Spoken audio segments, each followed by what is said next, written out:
Hi all, இன்னைக்கு Saturday, so Saturday special lunch இல்ல normal lunch தான்.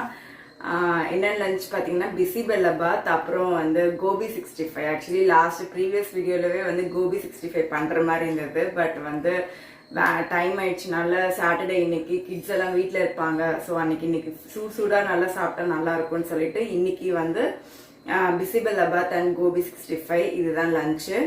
ஸோ Bisibelebath இல்லாட்டி sambar rice, mixed sambar rice அதை எப்படி பண்ணலான்னு பார்க்கலாம். இப்போ வாங்க பார்க்கலாம். ஸோ ஃபர்ஸ்ட் இதுக்கு வந்து கொஞ்சம் நல்ல பெரிய பாத்திரமா எடுத்துக்கோங்க. ஏன்னா நிறைய வெஜிடபிள்ஸு, பருப்பு, கொஞ்சம் நிறைய தண்ணி எல்லாமே இதுக்கு வேணும்னு சொன்னாலே நான் கொஞ்சம் நல்லா ஃப்ரீயாக இருக்கிற இது ரொம்ப பெருசு. பட் கொஞ்சம் பெரிய எப்போவுமே யூஸ்வலாக நீங்கள் பண்ணுற விட இது கொஞ்சம் பெருசாக எடுத்துக்கோங்க. நான் என்னென்ன வெஜிடபிள்ஸ் ஆட் பண்ண போகிறேன்னு பார்த்தீங்கன்னா கேரட், முள்ளங்கி, பீன்ஸ், பொட்டேட்டோ வந்து கொஞ்சம் சீக்கிரமாக கட் பண்ணி வச்சனால கலர் சேஞ்ச் ஆயிடுச்சு, மற்றபடி நல்லா இருக்கு. அதே மாதிரி இதில் பார்த்தீங்கன்னா கத்திரிக்காய், அப்புறமா வந்து வாழைக்காய், இதுதான் வெஜிடபிள்ஸு. அப்புறமா இங்கே பார்த்தீங்கன்னா ஸ்டாண்டர்டாக தக்காளி, சின்ன வெங்காயம். ஓகேவா, இதுதான் வெஜிடபிள்ஸு நான் இன்னைக்கு ஆட் பண்ண போட்டு. வெஜிடபிள்ஸ் வந்து it's full of your choice, உங்களுக்கு என்னென்ன வேணுமோ நீங்கள் போட்டுக்கலாம். இன்னைக்கு நான் ஸ்டாண்டர்டாக இந்த வெஜிடபிள்ஸ் தான் போடுவாங்க. ஃபர்ஸ்ட் ஆயில், ரீஃபைண்ட் ஆயில் தான் நான் யூஸ் பண்ணுறேன். இதுக்கு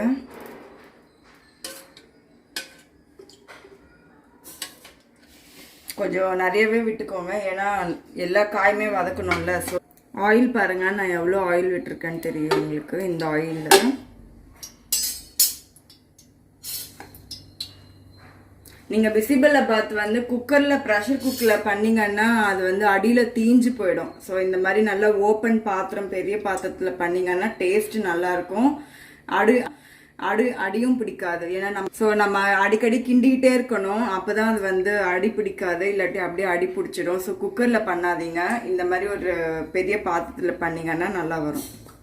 ஸோ இப்போ ஆயில் சூடாயிடுச்சு. இப்போ நான் வெங்காயம் ஆட் பண்ணுறேன்.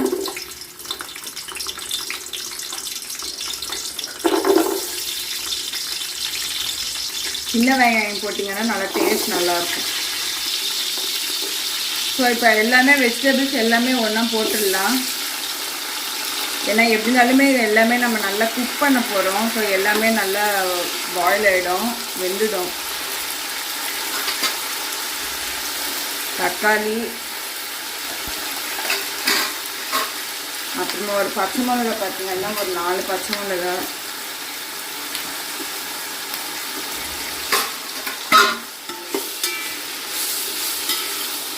வெஜிடபிள்ஸ், எல்லா வெஜிடபிள்ஸுமே.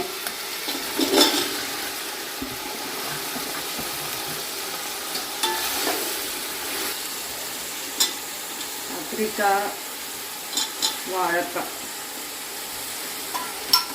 அப்புறமா பச்சை பட்டாணி. இது இப்போ சீசனாக இருக்கா, நல்லா எல்லாத்துலேயுமே நான் ஆட் பண்ணுறேன், இல்லைனாலும் ஓகே தான்.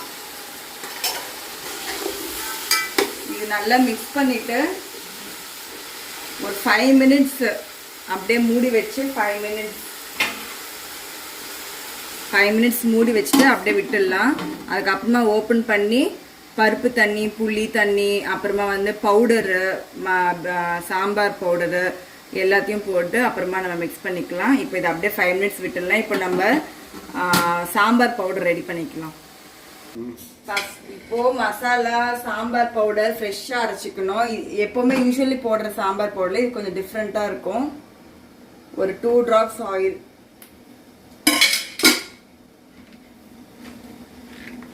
இப்போ இதில் வந்து ரெட் சில்லிஸ், தனியா கொஞ்சம், மிளகு கொஞ்சம், சீரகம், கடலைப்பருப்பு ஒரு 2 டேபிள் ஸ்பூன், கொஞ்சமாக வெந்தயம், கடுகு ஒரு 2 டேபிள் ஸ்பூன், கருவேப்பிலை கொஞ்சம் போடுங்க. இப்போ இது எல்லாமே சேர்த்து நல்லா இப்படி ரோஸ்ட் பண்ணிக்கோங்க. நம்ம ஒரு பக்கம் வெஜிடபிள்ஸ் பாயில் ஆகிட்டு இருக்கு, இன்னொரு சைடு வந்து சாம்பார் பவுடர் ரெடி ஆகிட்டு இருக்கு. இப்போ நம்ம வந்து பருப்பு வேக வச்ச பருப்பு பாருங்க.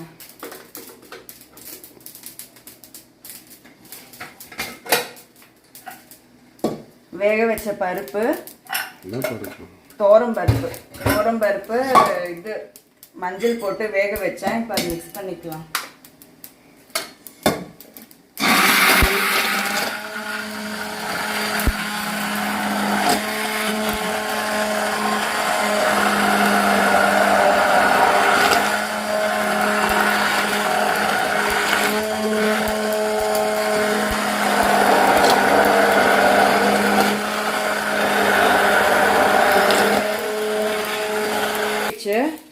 இது வந்து கொஞ்ச நேரம் காஞ்சதுக்கு அப்புறமா வந்து நம்ம மிக்சியில் போட்டு பவுடர் அரைச்சிக்கலாம். இப்போ இந்த சைடு பார்க்கலாம். இந்த சைடு வெஜிடபிள்ஸ் நல்லா குக் ஆயிடுச்சு பாருங்க.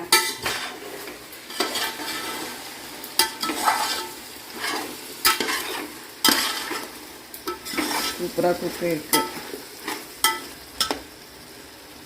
இப்போ நம்ம என்ன பண்ணலாம்னா புளி ஊற வச்ச புளி இருக்கு இல்லையா, இந்த புளி கரைச்சி அந்த தண்ணி வந்து இந்த பருப்பில் ஆட் பண்ணிடுங்க. அப்புறம் ரெடி ஆயிடுச்சு. இந்த மாதிரி இருக்கணும் பருப்பு.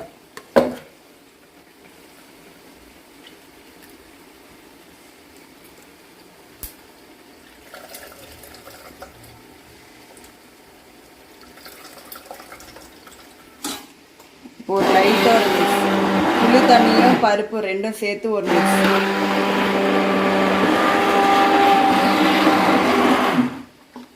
ஓகே, அவ்வளோதான், ரெடி ஆயிடுச்சு. இப்போ நம்ம என்ன பண்ண போகிறோம்னா இதை எடுத்துட்டு அப்படியே இதில் ஆட் பண்ணிடுவோம். பிசிபெல்லாபாத் பொறுத்த வரைக்கும் தண்ணி நிறைய வேணும். நிறைய தண்ணி இருந்தால் தான் நல்லாயிருக்கும் டேஸ்ட்டு. அதுக்குன்னு ரொம்ப ஊற்றிடாதீங்க. கொஞ்சம் எப்போ தண்ணி நம்ம இது ஆட் பண்ணுறத விட ஒரு ரெண்டு சொம்பு அந்த மாதிரி எக்ஸ்ட்ராவாக ஆட் பண்ணணும். ஸோ இப்போ இந்த வெஜிடபிள்ஸ் வந்து இந்த பருப்பு தண்ணியில் குக் ஆகட்டும். இப்போ உப்பு போட்டுக்கலாம். மஞ்சள் வந்து ஆல்ரெடி நான் பருப்பில் ஆட் பண்ணியிருக்கிறேன், அதனால் மஞ்சள் நான் ஆட் பண்ணல. சால்ட்,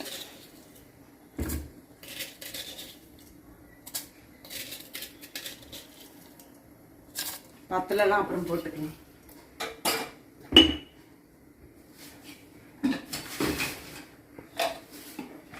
இப்போ நெக்ஸ்ட் வந்து மிக்சியில் இதை ஆட் பண்ணிக்கலாம்.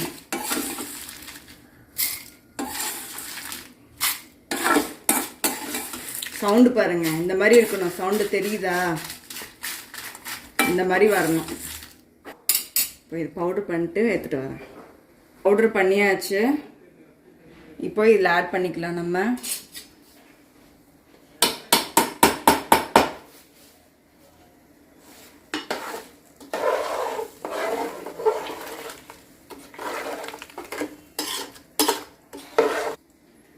மூடிட்டோம். இப்போ திருப்பி ஃபர்ஸ்ட் ஒரு கொதி வந்ததுக்கு அப்புறமா நம்ம அரிசி ஆட் பண்ணலாம். அரிசி பார்த்தீங்கன்னா பச்சரிசி தான் நம்ம இதுக்கு நல்லா இருக்கும். புழுங்கலரிசி அவ்வளோவா நல்லா இருக்காது.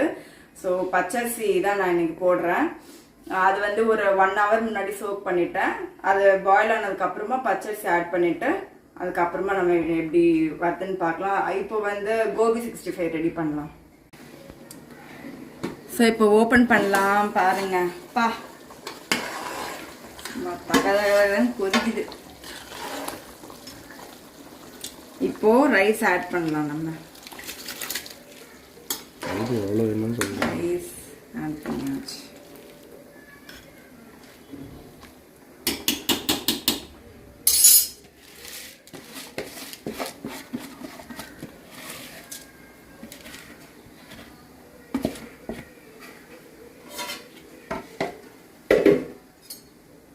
இது வந்து இந்த மாதிரி இப்போ மூடி வச்சுக்கலாம். மூடி வச்சுட்டு எவ்ரி 5 to 10 மினிட்ஸ்க்கு வந்து ஒரு வாட்டி ஓப்பன் பண்ணி இந்த மாதிரி கிண்டிக்கிட்டே இருக்கணும். நீங்கள் அப்படியே விட்டீங்கன்னா அப்படியே அடி பிடிச்சிடும். அந்த அரிசி எல்லாம் அப்படியே கீழே போய் உட்காந்துடும். அரிசி பிடிச்சிடும், இது தீஞ்சு போயிடும் ரைஸ் அப்படியே. ஸோ கோபிக்கு தண்ணி நல்லா கொதிச்சிச்சு, உப்பு போட்டிருக்கேன் கொஞ்சோண்டு, அதுலேயே கொஞ்சோண்டு மஞ்சத்தூள்.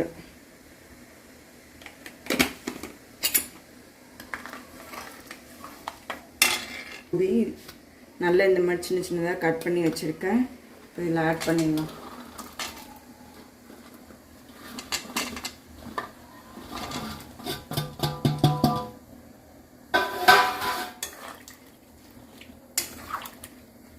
ஒரு 2 மினிட்ஸ் தண்ணியில் இருக்கட்டும், அதுக்கப்புறமா ஆஃப் பண்ணிடலாம். இப்போ இந்த சைட் பார்க்கலாம். ரைஸு பாருங்கள், நம்ம எவ்வளோ தண்ணி போட்டோம் பார்த்திங்கன்னா. ரைஸு இன்னும் நல்லா இதாகிடுச்சு, இன்னும் கூட கொஞ்சம் பாயில் ஆகும். கொஞ்சம் வாட்டரியாக இருந்தால் தான் நல்லாயிருக்கும். ஈவினிங் வரைக்கும் கூட நீங்கள் சாப்பிடும்போது நல்லாயிருக்கும், இல்லாட்டி ரொம்ப டைட் ஆகிடும். அதனால் கொஞ்சம் தண்ணியாக இருக்கட்டும் எப்போவுமே. இன்னும் கொஞ்சம் குக் ஆகணும் ரைஸு. ஸோ இப்போ ஆஃப் பண்ணிட்டேன். 2 மினிட்ஸ் ஆயிடுச்சு பாருங்கள். நல்லா சூப்பராக இதாக இருக்குது, க்ளீனாக இருக்குது. இப்போ ஃபில்டர் பண்ணிடலாம்.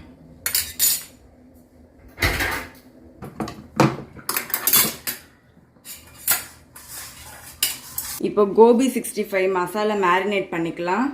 இப்போ கோபி 65 ரெடி ஆயிடுச்சு. இப்போ மசாலா ரெடி பண்ணிக்கலாம். அதுக்கு ஃபஸ்ட்டு கொஞ்சோண்டு கடலை மாவு கொஞ்சமாக போட்டுக்கோங்க, கொஞ்சோண்டு அரிசி மாவு கிறிஸ்பியாக இருக்கிறதுக்காக, சோளம் மாவு கார்ன்ஃப்ளோர் பவுடர் கொஞ்சமாக போட்டுக்கோங்க போதும், 1/2 டேபிள் ஸ்பூன் மைதா, அவ்வளோதான். பெருங்காயத்தூள், பெப்பர், சில்லி பவுடர், கொஞ்சமாக சால்ட்டு, தண்ணி ஊற்றி கொஞ்சமாக தண்ணி ஊற்றி மிக்ஸ் பண்ணிக்கலாம்.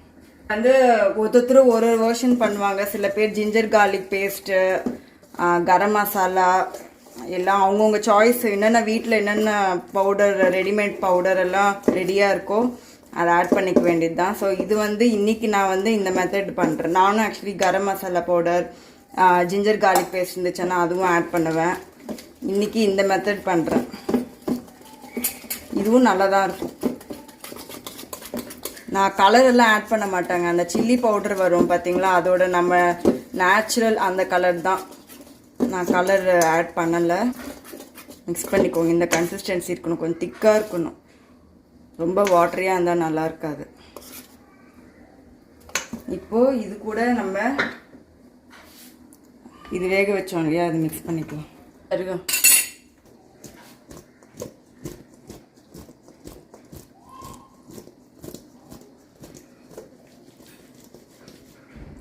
ஸோ மேரினேட் பண்ணியாச்சு. இப்போ ஆயில் ஹீட் பண்ணிவிட்டு ஃப்ரை பண்ணிடலாம். ஸோ ரைஸு நல்லா ரெடி ஆயிடுச்சு. சூப்பராக நல்லா பாருங்கள், இவ்வளோ நல்லா கலரும் சரி, அப்படியே கல்யாண வீட்டில் போடுவாங்களா அதே மாதிரி இருக்குது. நல்லா இந்த மாதிரி குக்கே இருக்குது பாருங்கள். ரொம்ப ஓவர் குக் ஆகலை. அதே மாதிரி வெஜிடபிள்ஸு எல்லாமே நல்ல குக்கே இருக்குது. இப்போ இது நம்ம தாளிச்சிடலாம். ஓகேங்களா? இப்போ தாளிக்கிறதுக்கு நம்ம என்ன சேர்க்க போகிறோம்னா நெய். ஸோ நெய் தான் மெயின்.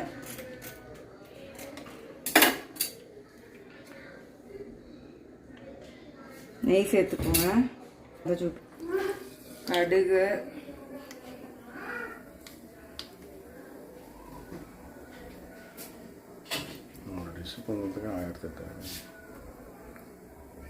சீரகம்,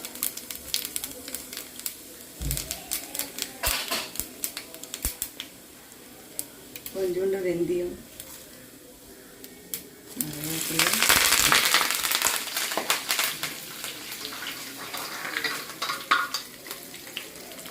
முந்திரி,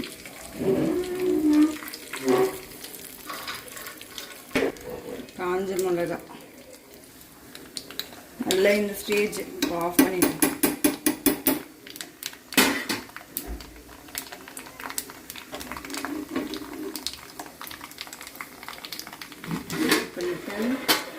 அப்படியே எடுத்துட்டு வாங்க, அப்படியே எடுத்துட்டு வாங்க.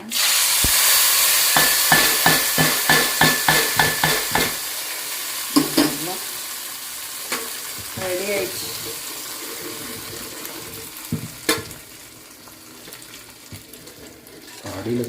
Bisibelebath ready.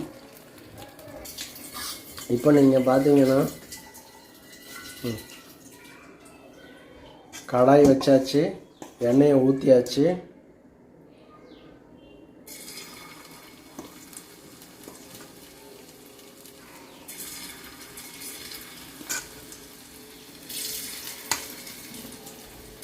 Shallow fry.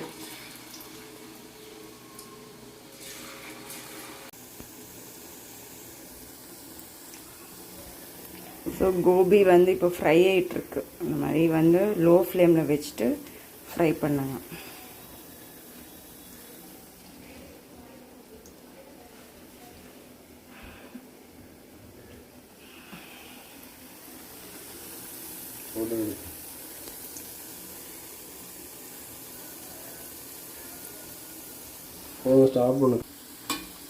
Gopi 65 வந்து எப்போவுமே போட்டோடனே அப்படியே திருப்பாதீங்க. ஒரு 1 minute 2 minutes வச்சுட்டு அதுக்கப்புறமா திருப்பிங்கன்னா ஒன்று ஒட்டிக்காமல் இந்த மாதிரி தனித்தனியாக சூப்பராக வரும்.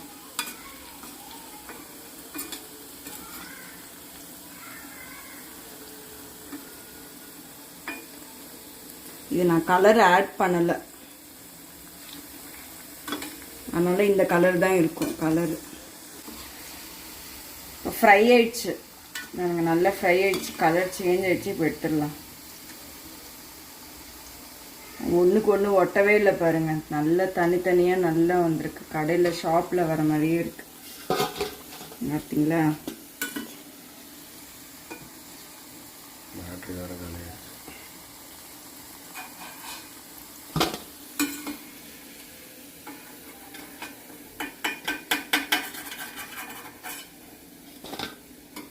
கலர் சேர்த்தோன்னா அப்படியே கடையில் இருக்கிற மாதிரியே இருக்கும். பட் அதுவே ஆல்மோஸ்ட் அதே மாதிரி தான் இருக்குது. இப்போ டேஸ்ட் பண்ணலாம். நான் டேஸ்ட் பண்ண போகிறேன். ரொம்ப பசிக்குது.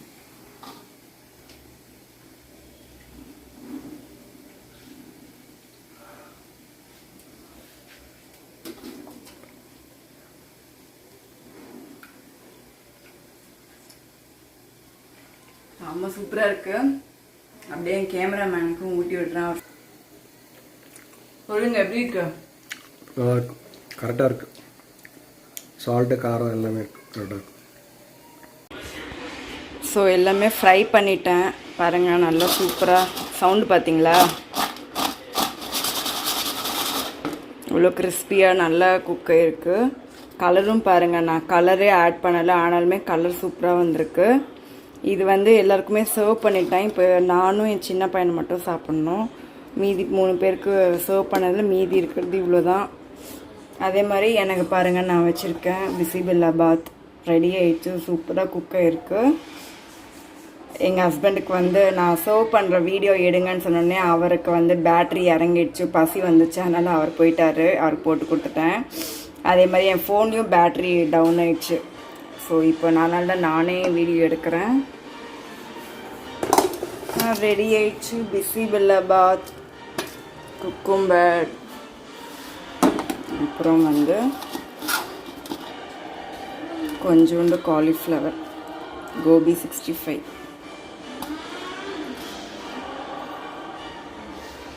இதுதான் என் lunch plate. Okay friends, lunch ready ஆயிடுச்சு. இதுதான் வந்து என்னோட பிளேட்டு நான் சர்வ் பண்ணியிருக்கேன்.